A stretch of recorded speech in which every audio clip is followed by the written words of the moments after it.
दहशतगर्दी के खिलाफ पूरी कौम का बयानिया एक मौशी बहाली और तरक्की के लिए यकीनी अमन व अमान बुनियादी तकाजा है। पाकिस्तान के सलामती और दिफा पर कोई समझौता नहीं होगा। हम दुश्मनों के मुकम्मल खात्मे तक जद्दोजहद जारी रहेगी। नेशनल एक्शन प्लान में सूबों के किरदार को दोबारा बहाल किया जाएगा। वज़ीर आज़म का लाहौर में आला सतह इजलास से खिताब।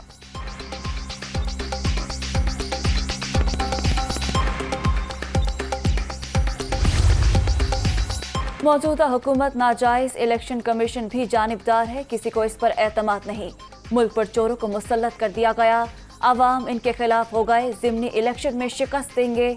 इमरान खान का लाहौर में खिताब।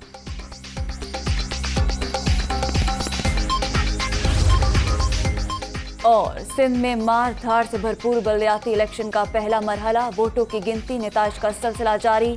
पोलिंग के दौरान दिन भर लड़ाई झगड़े, रोहड़ी के दब्बर पोलिंग स्टेशन पर फायरिंग, एक शख्स जाँ बहक, 5 जख्मी। चंदू आदम के वोट नंबर 13 में पीपी और पीटीआई कारकुनों का तसादुम, उम्मीदवार का भाई कत्ल।